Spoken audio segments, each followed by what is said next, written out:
Assalamualaikum warahmatullahi.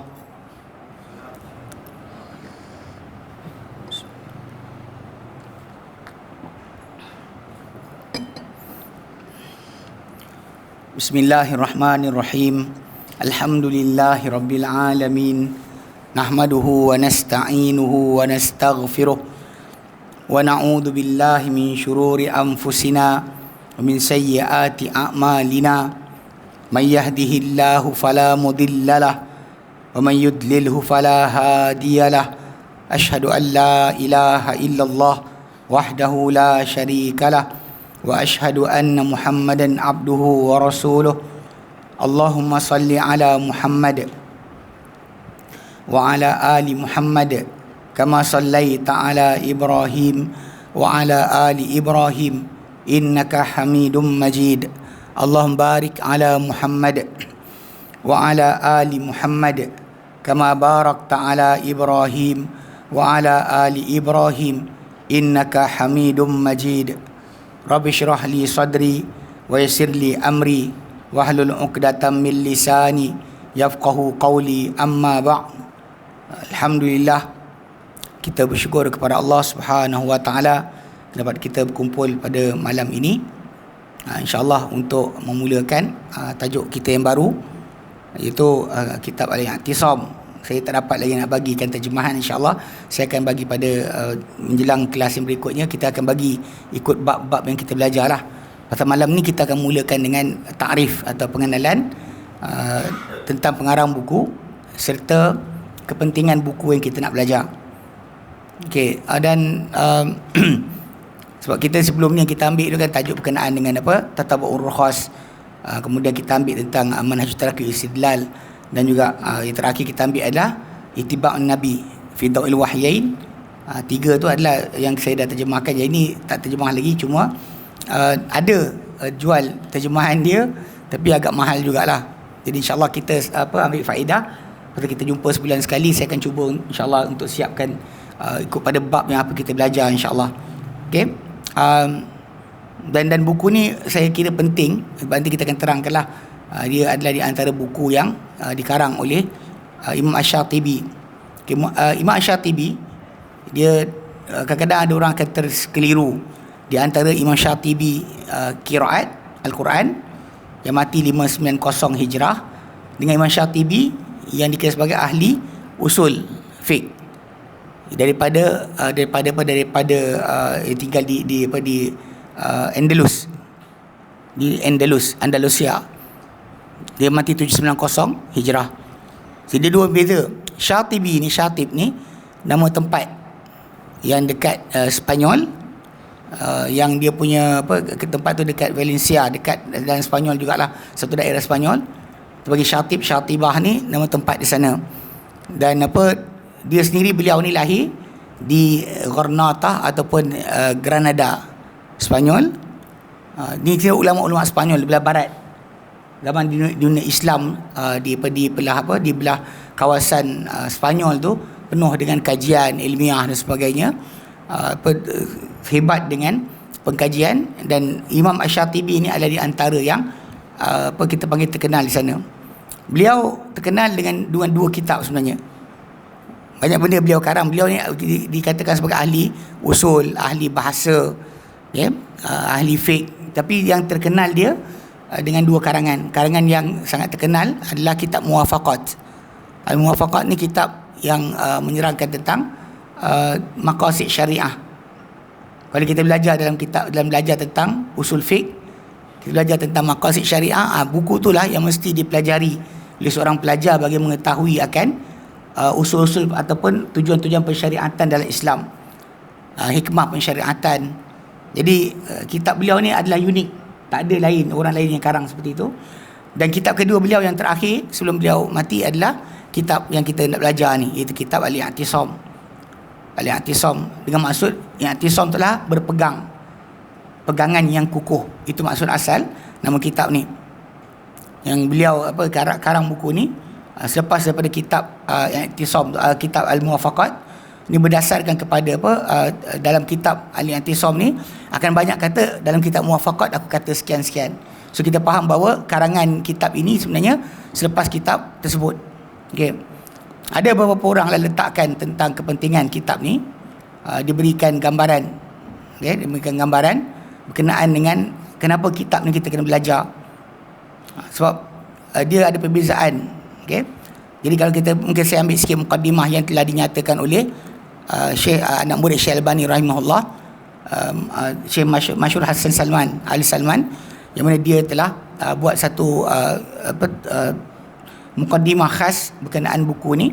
Dan beliau kata dalam buku ni dia kata sedikit dia nak terangkan berkenaan buku yang kita nak belajar ni. Dia kata telah bersepakat para ulama, okay, kemasyarakatan atau politik atau tarikh dan sebagainya, bahawa Arab ni mereka tidaklah bangkit menjadi satu bangsa, ya, yang hebat, dan kebangkitan mereka ada dengan di Madinah, okay, dan juga pembinaan dan sebagainya, semua sepakat bahawa Arab tidak pernah naik kecuali kerana sebab Islam. Kerana Islam lah Arab ini menjadi satu bangsa yang hebat. Ini semua sepakat. Okay, ini semua kata-kata para ulama. Okay. Dan pembaikan keadaan mereka dari segi jiwa atau dari segi amalan semua sekali berlaku dengan sebab Islam. Tanpa datangnya Islam, Arab tu tak ada apa-apa. Akan tetapi mana sepakat bila kata naiknya Arab kerana Islam, semua sepakat. Tapi akan tetapi telah menjadi serba salah ramai di kalangan manusia tentang sebab atau punca kelemahan umat Islam setelah kekuatan mereka dan penguasaan mereka serta tamadun mereka. Lepas kekuasaan, lepas kemenangan mereka, apa mereka miliki, kenapa mereka jadi lemah? Ini sepatutnya satu benda yang mesti dipersoalkan. Tapi banyak orang kadang-kadang bila bab ini, dia bab naiknya Arab kerana Islam semua sepakat. Tapi bab jatuhnya Arab kenapa, ada masalah. Dia tak boleh nak sepakat. Okey.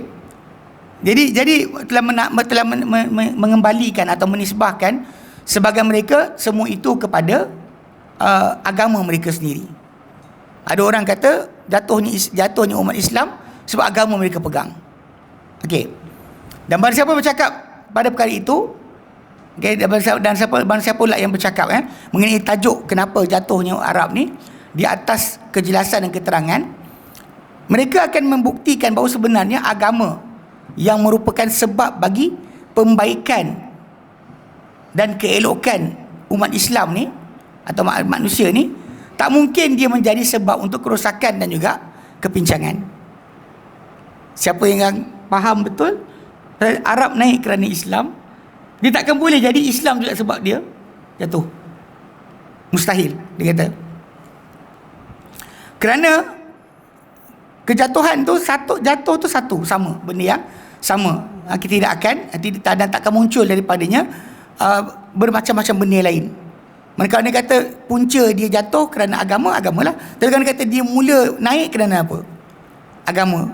Maka jatuh dia tak boleh dia bila kita setuju naik kerana Islam, kenapa time jatuh kita tak setuju kerana Islam? Sebab benda tu bukan benda yang sama, ikut sudut pandang mata orang yang melihat, dan bahkan ikut pada pengkajian mereka sempurna ataupun tidak. Kalau orang tak sempurna kajian, dia akan salahkan agama lah. Jatuh sebab agama, sedangkan naik ni sebab agama. Jatuh kenapa? Jadi bila dia mustahil dia akan jadi benda bermacam. Kalau anda kata benda satu saja, baik. Dan sekiranya agama umat Islam, okey, merupakan beri kesan pada keburukan keadaan dan kemunduran mereka, maka tak boleh tidak dia masih daripada satu sudut yang bukan sudut yang menjadi baik dengannya keadaan orang-orang terdahulu mereka. Kalau kata punca dia agama, pasti agama yang dimaksudkan tadi ada kerosakan dari sudut agama tadi yang tak jadi pada orang terdahulu. Mesti orang baru ni saja yang buat, orang dulu tak buat. Sebab orang dulu mengamalkan Islam dan berjaya. Mereka menguasai bumi ni, punya luas, dengan kekuatan kan, kita kata bukan macam mana empire besar, tak ada persenjataan, tak ada badan jadi besar, tak ada harta benda yang banyak, tapi mereka menang. So kalau dia kata mereka berjaya dengan agama, so kenapa yang kemudian tak boleh berjaya dengan agama? Jadi dia kata kat sini, itu tidak berlaku melainkan kerana bid'ah-bid'ah dan perkara-perkara yang diadakan yang memecahkan kesatuan mereka. Itu sebenarnya punca dia. Pada asal kalau mereka pegang seperti mana pegangnya agama ini para sahabat, tabi'in dan seterusnya, maka mereka akan dapat hasil yang sama. Jadi kalau mereka buat kerja itu tak ambil agama tadi tidak seperti pegangan yang dipegang oleh para sahabat, tabi'in dan tabi'in, maka mustahil mereka dapat kesan yang serupa. Buat benda berbeza, lepas tu hasil dapatkan result yang sama atau pelik. Itu tak mungkin berlaku. Okay, jadi dia pasti kerana bid'ah-bid'ah dan perkara-perkara yang diadakan yang memecahkan kesatuan mereka, okay, dan juga menyimpangkan mereka atau mengalihkan mereka daripada jalan yang lurus. Demi kerana itu, untuk kita merungkaikan persoalan bid'ah-bid'ah dan perkara-perkara yang diada-adakan adalah termasuk daripada perkara bermanfaat bagi umat Islam dalam urusan agama mereka dan urusan dunia mereka. Sebab kita nak tahu kenapa rosak, jadi memperincikan tentang apa yang tak ada pada zaman para sahabat tadi yang menyebabkan mereka berjaya, kita gagal. So apa benda perkara-perkara tersebut? Perincian perkara tadi adalah menjadi kemestian yang bermanfaat untuk kita, ya, dan menjadi perkara yang paling besar membantu untuk dakwah pembaikan Islam, okay, di atas usaha yang patut kita kerjakan.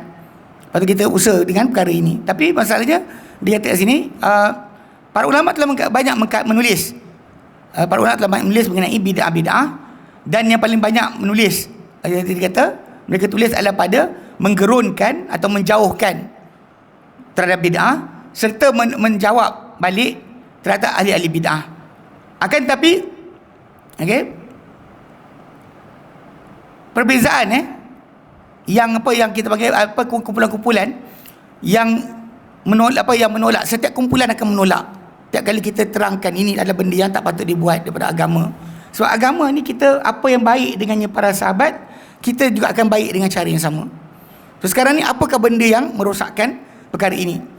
Dia kata sini, walakin al-firaqal lati yaruddu ba'daha ala ba'din. Akan tapi kumpulan-kumpulan yang menjawab terhadap satu sama lain, okay, mendakwa setiap satu daripadanya adalah benar. Semua orang mengaku benar sekarang. Kumpulan yang ikut ilmu kalam kata dia benar, kumpulan yang ikut Mu'tazilah kata benar, kumpulan yang ikut Syiah kata benar, yang ikut Khawarij kata benar. Semua orang akan kata dia benar. Okay, so dia kata dan selainnya adalah sesat dan ahli bid'ah. Okay, sama ada cara cakap tadi sama ada dengan mengada-adakan dalam agama atau dengan jahil terhadap tujuan-tujuan dalam agama. Okay, ataupun kerana sifat kemunduran atau jumud terhadap apa-apa berkaitan dengan agama. Tu benda tu semua adalah dikira sebagai perkara yang menyebabkan berlakunya bid'ah-bid'ah tadi. Dan kita tak lihat sesiapa di kalangan mereka diberi petunjuk, sebenarnya diberi petunjuk kepada tulisan tentang memperungkaikan tentang bid'ah, usul asal usulnya, kenapa jadi dan sebagainya, cara menangani, seperti mana yang dipetunjukkan oleh Allah Ta'ala kepada Abu Ishaq Asy-Syatibi, pengarang buku kita, yang dikata daripada kajian ilmiah yang bersifat usul dalam tajuk ini. Dan dia sebenarnya bahagikan dia kepada bab-bab. InsyaAllah kita akan belajar, kita akan ambil satu mukaddimah 10 bab. Tajuk buku ni adalah satu mukaddimah dan 10 bab, dan dikatakan dan semua akan masuk satu-satu daripadanya dalam fasal-fasal yang banyak. Jadi setiap bab tu ada fasal-fasal. Dan buku ni, dan macam dikatakan oleh para ulama, kalau bukan kerana dikarang pada zaman kelemahan ilmu dan juga agama pada umat Islam, pasti dia menjadi satu kebangkitan yang baru bagi menghidupkan sunnah. Tapi malangnya buku ni dikarang pada ketika umat Islam tengah lemah, perpecahan tengah berlaku. Andalus tak lama lepas tu dikuasai balik oleh musuh. Tapi karangan buku ni tadi dikarang ketika umat Islam tengah lemah. Kalau ketika umat Islam tengah kuat, pasti dia menjadi satu usul untuk kebangkitan, menghidupkan sunnah. Kalau kita kata Ihya Ulumuddin satu kebangkitan, sebenarnya Ihya Sunnah ni, buku kitab Al-I'tisam ni berkaitan dengan menghidupkan sunnah serta membaiki akhlak dan juga masyarakat. Okay? Dan pasti pengarang buku ni Syekh Imam Syatibi dengan kitab ini dia jadi sama dengan dia akan jadi sama seperti kitab satu lagi, itu kitab Muwafaqat, yang tidak didahului beliau padanya oleh sesiapa pun. Okay?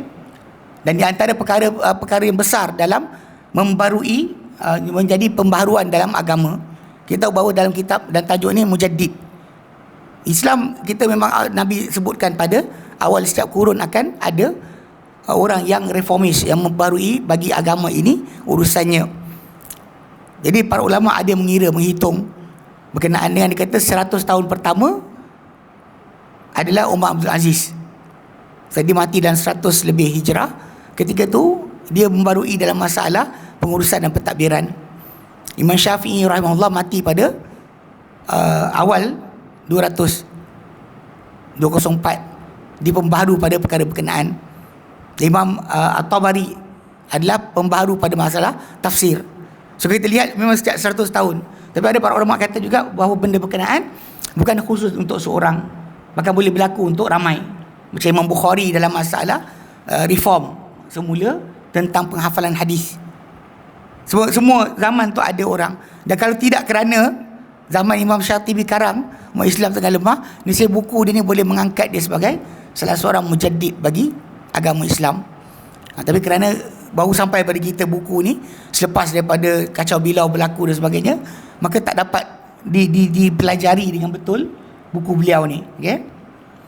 Maka dia akan jadi seumpama beliau ni seperti orang bijaksana tentang kemasyarakatan, iaitu Abdul Rahman Ibn Khaldun. Kan semua orang kata puji Ibn Khaldun, karangan dia adalah macam satu pembaharuan dalam mengenalkan manusia tentang kemasyarakatan. Tapi realiti dia pasal ketika dia menulis, masyarakat Islam ketika itu tengah kuat, so penyebaran ilmu tu jadi mudah.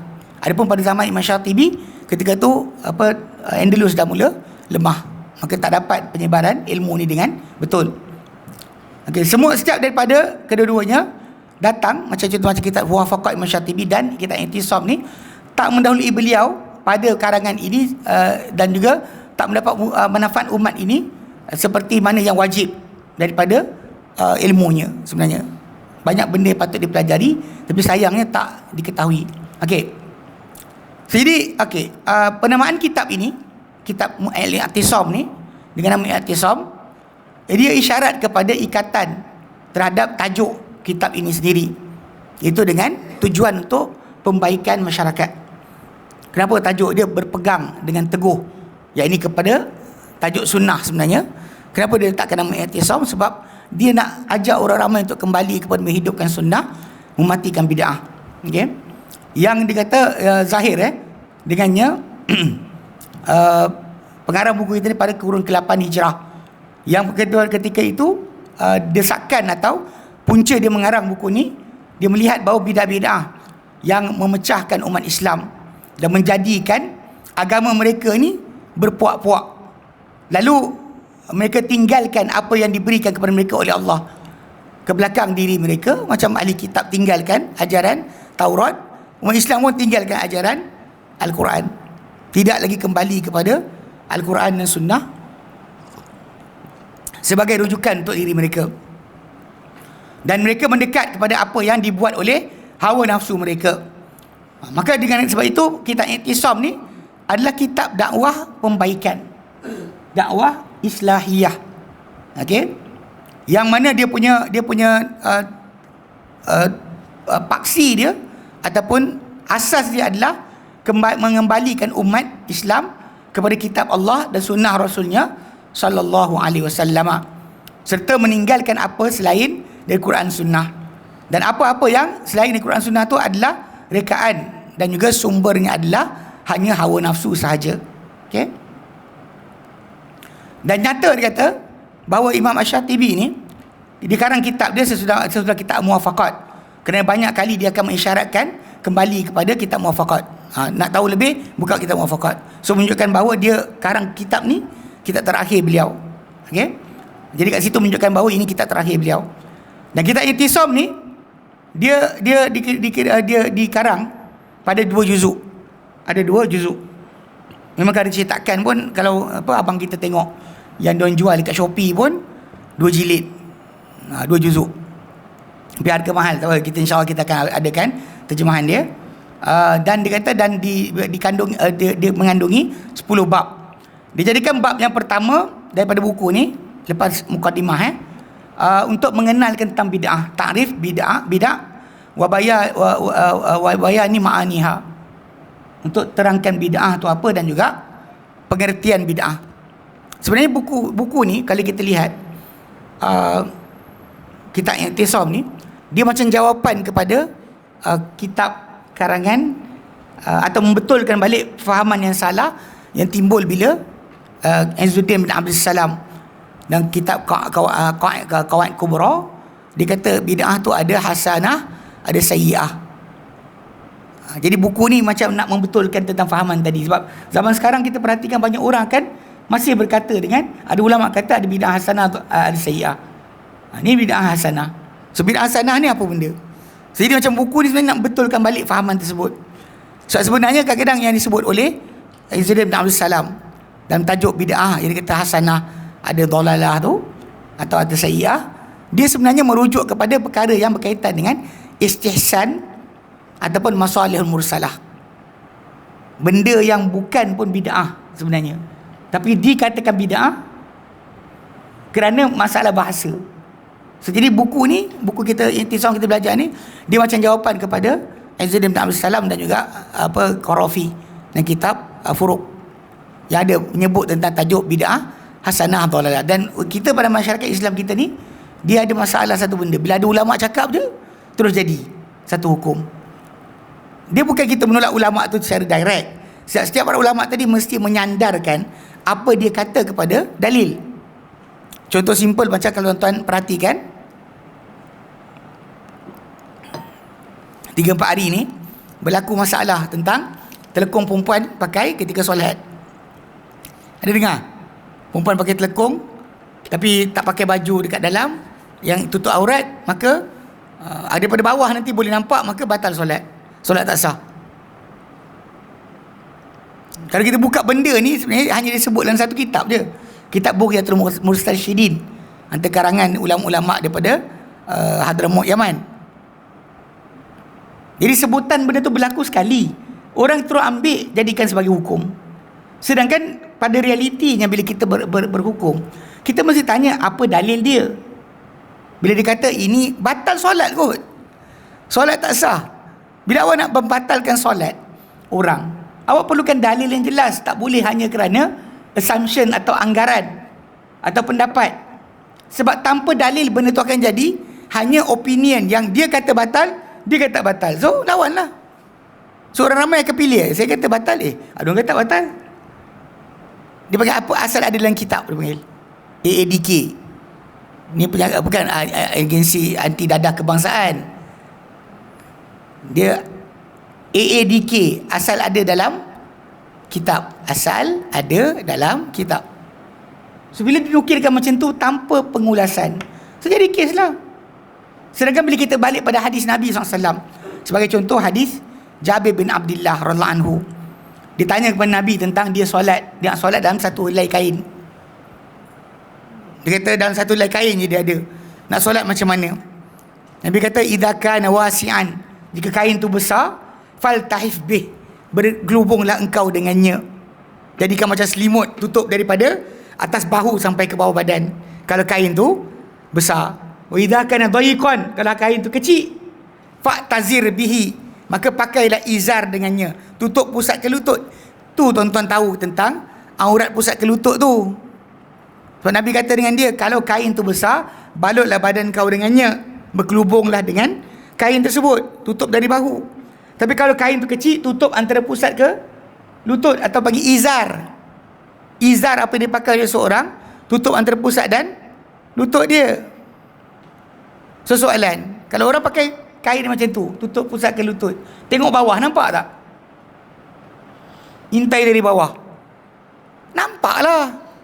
Kalau pakai seluar dalam, sama je, sebab peha awak masih lagi aurat. Betul tak?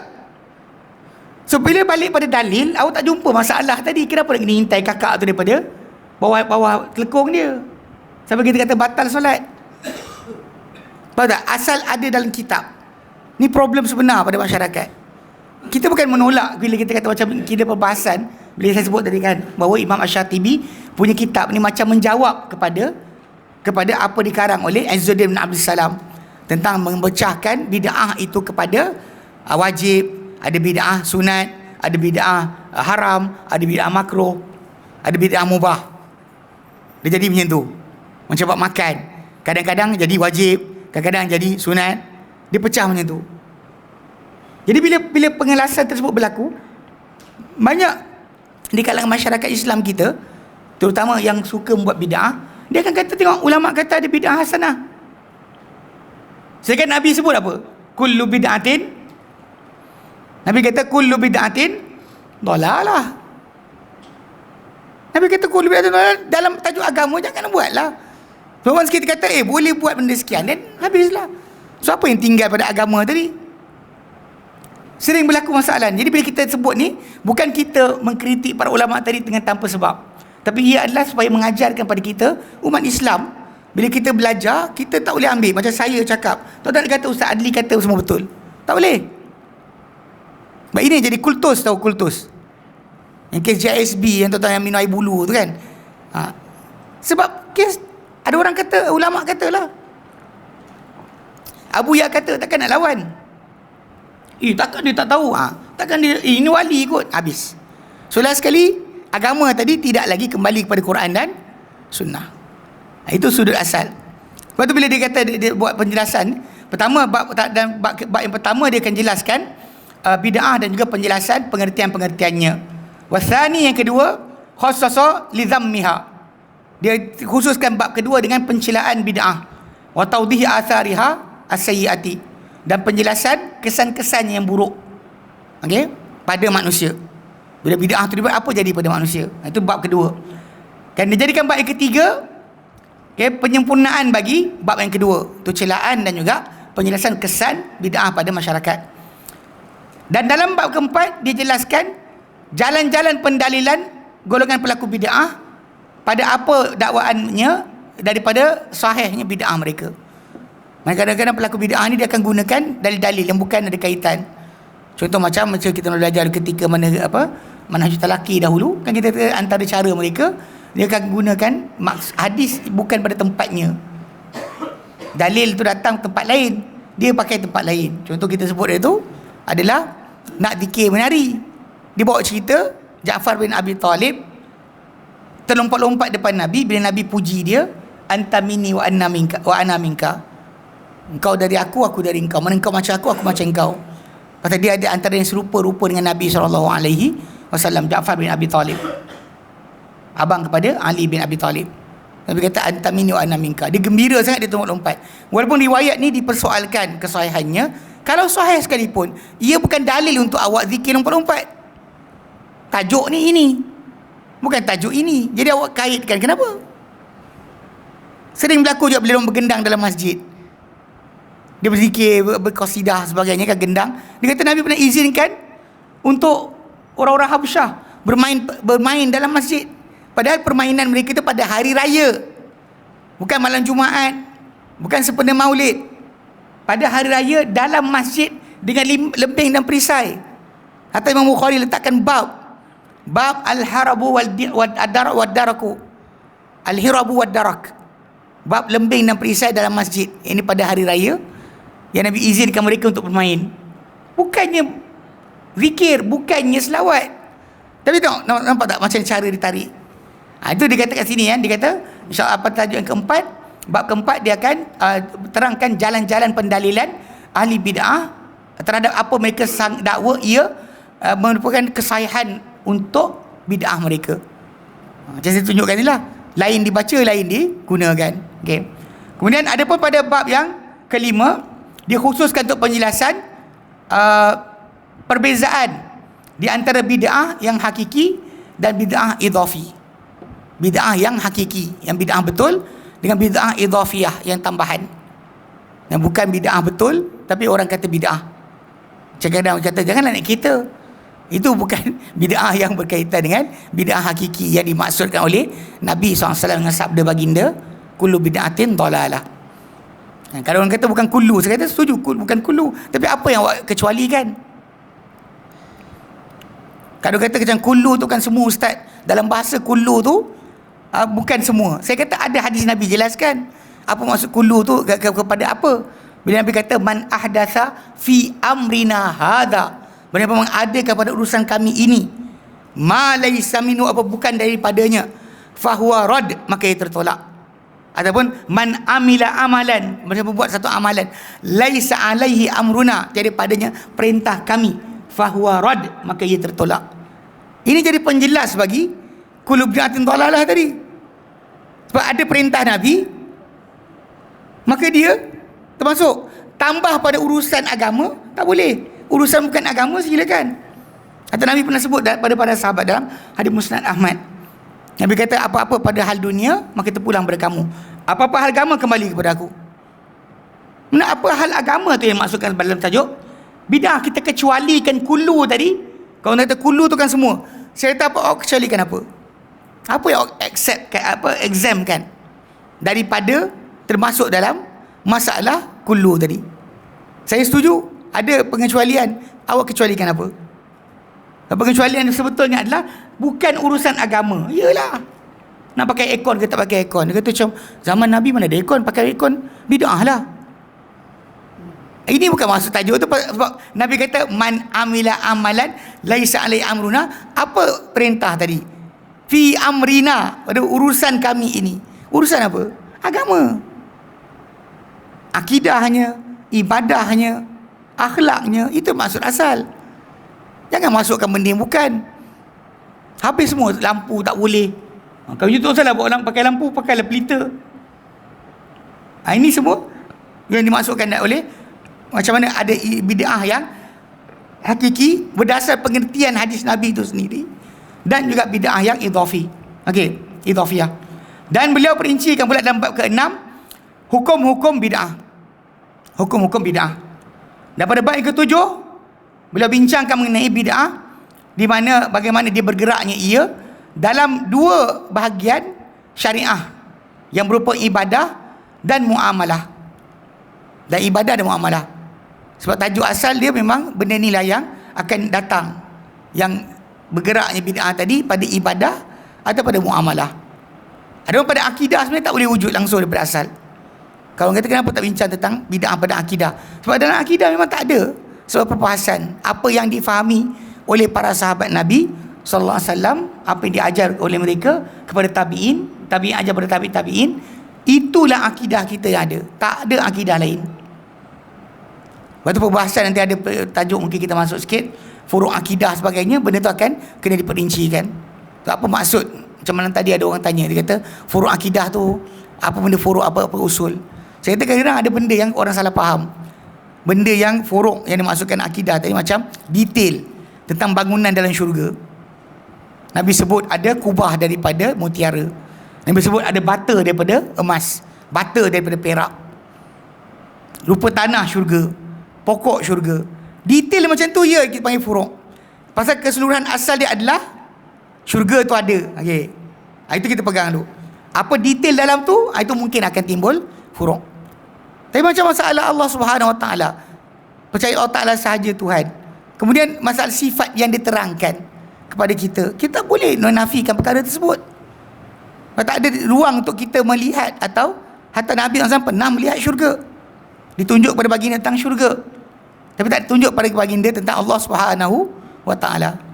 Tapi bila ditanya kepada Nabi SAW, hal ra'aita rabbak, engkau nampak ke Tuhan kau? Nabi kata nurun anna arahu, cahaya, bagaimana aku nak lihat dia?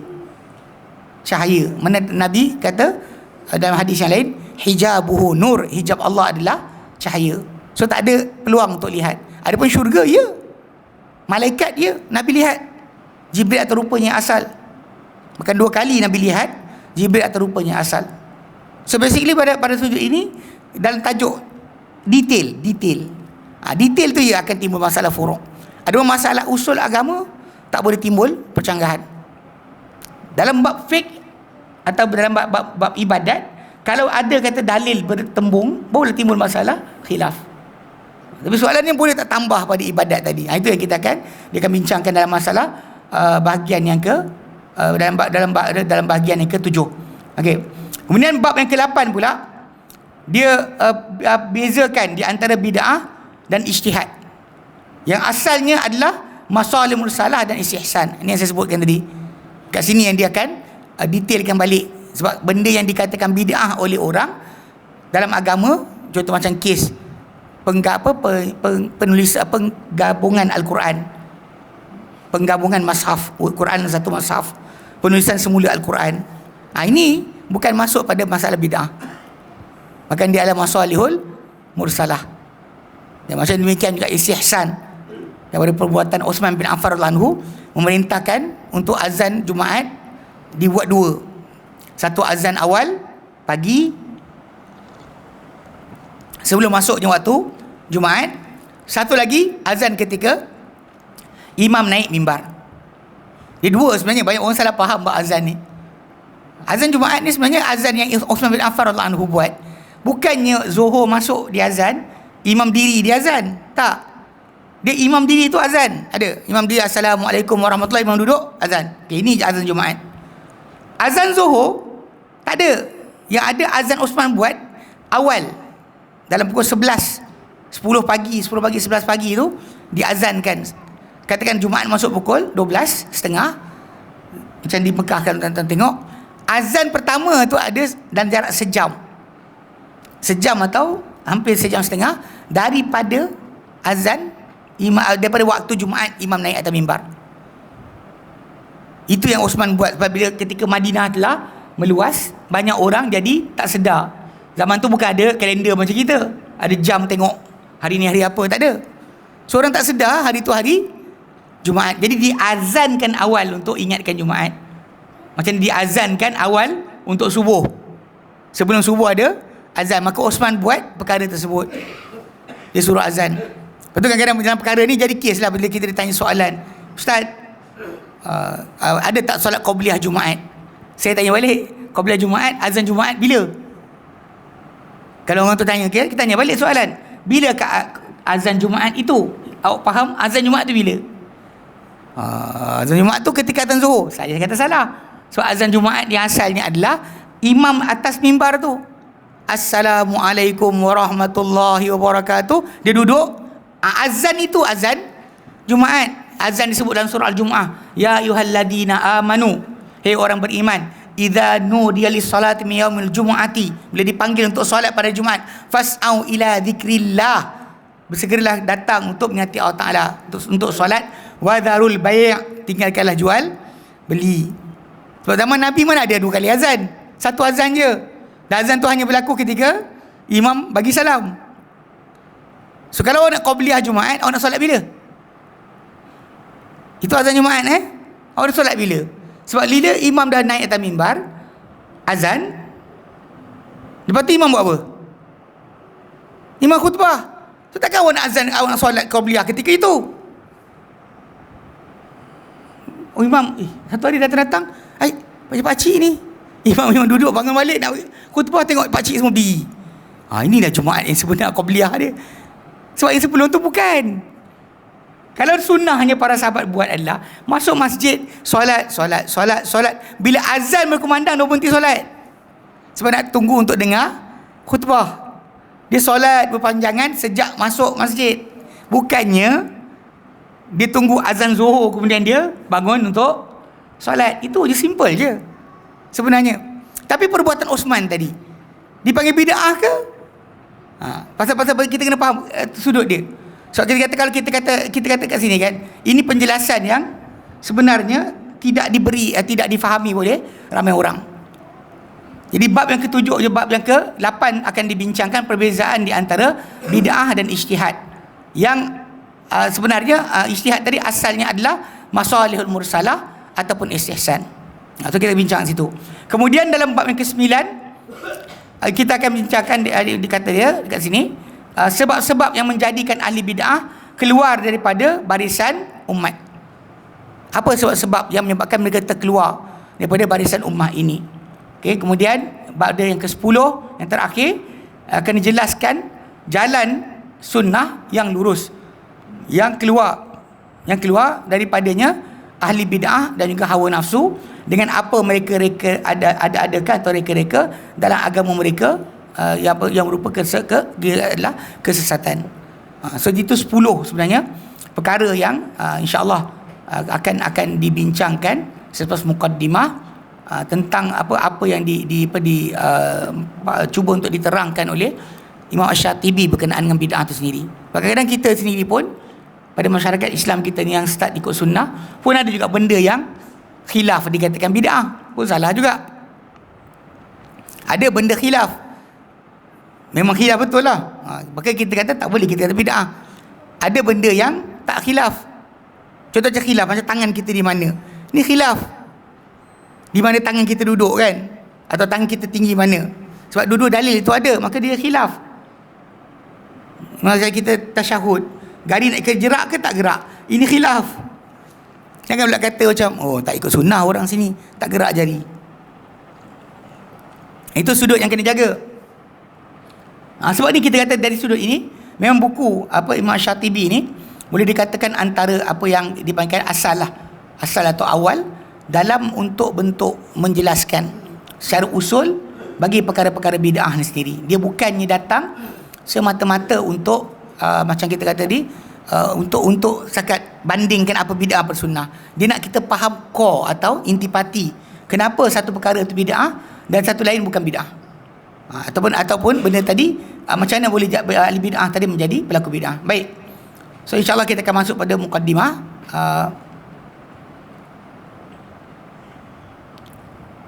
Baik, mukaddimah muallif.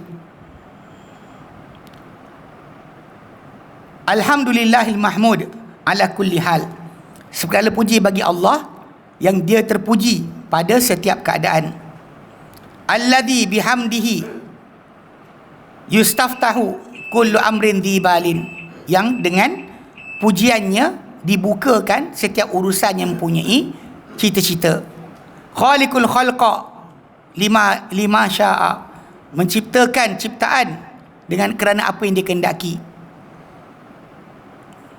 Wa muyassirahum ala wifqi ilmihi, dan yang menjalankan mereka mengikut pengetahuannya, wa iradatihi dan kehendaknya. La ala wifqi agradihim, bukan di atas jalan atau bertepatan tujuan-tujuan mereka sendiri. Okey. Okey, baik, kita bagi azan dulu dan solat, insya-Allah kita sambung balik lepas daripada ni. Okay, kita masuk pada masalah buku ni. Baik, wallahu a'lam.